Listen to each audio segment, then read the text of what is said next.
Dans cette manifestation, nous en profiterons aussi pour apporter notre soutien aux agriculteurs français qui, de nouveau, ont fait, à l'occasion de ce qu'on appelle le Black Friday, le vendredi noir avec les soldes, ils ont fait un Block Friday, c'est-à-dire bloquer le vendredi. Il y a eu des manœuvres, notamment de tracteurs sur le périphérique parisien pour bloquer le périphérique parisien. Nous apportons notre soutien aux agriculteurs français qui sont dans une situation de plus en plus catastrophique. Mais je suis quand même toujours triste de lire ce que je lis dans la bouche de certains agriculteurs et qui incriminent toujours Macron, le Premier ministre ou le ministre de l'Agriculture, et qui ne voient toujours pas le problème numéro un qui est notre appartenance à l'Union européenne. Et voilà, j'ai vu beaucoup d'agriculteurs, il y en a encore beaucoup qui sont sceptiques à l'idée de ce que nous disons, c'est que les primes versées par l'Union européenne aux agriculteurs ne viennent pas de l'Union européenne, viennent des Français.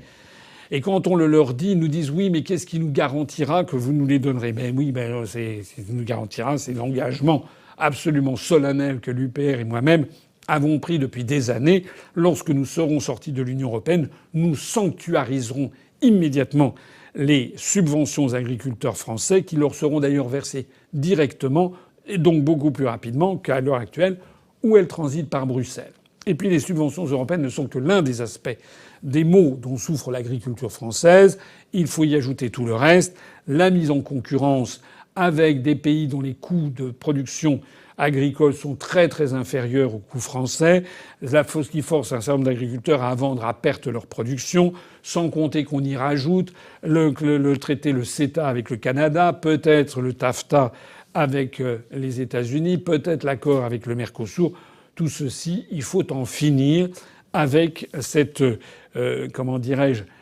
cette persécution en fait de nos agriculteurs. Et comme si ça ne suffisait pas, il y a en plus de ça un discours anti-agriculture qui s'est développé en France, et les agriculteurs ont raison de manifester contre cela, parce qu'on ne peut pas à la fois mettre les agriculteurs dans une situation insupportable économiquement et financièrement et leur demander de surcroît de ne pas utiliser les moyens qu'ils ont à leur disposition pour avoir les rentabilités nécessaires, c'est-à-dire notamment des produits phytosanitaires.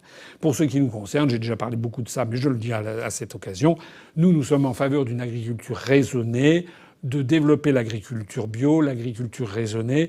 Nous sommes en faveur de redévelopper l'agriculture familiale traditionnelle. Nous sommes en faveur de la permaculture.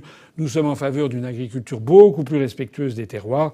Mais tout ceci nécessite que l'on en finisse avec la mise en concurrence insupportable qui est infligée aux agriculteurs français.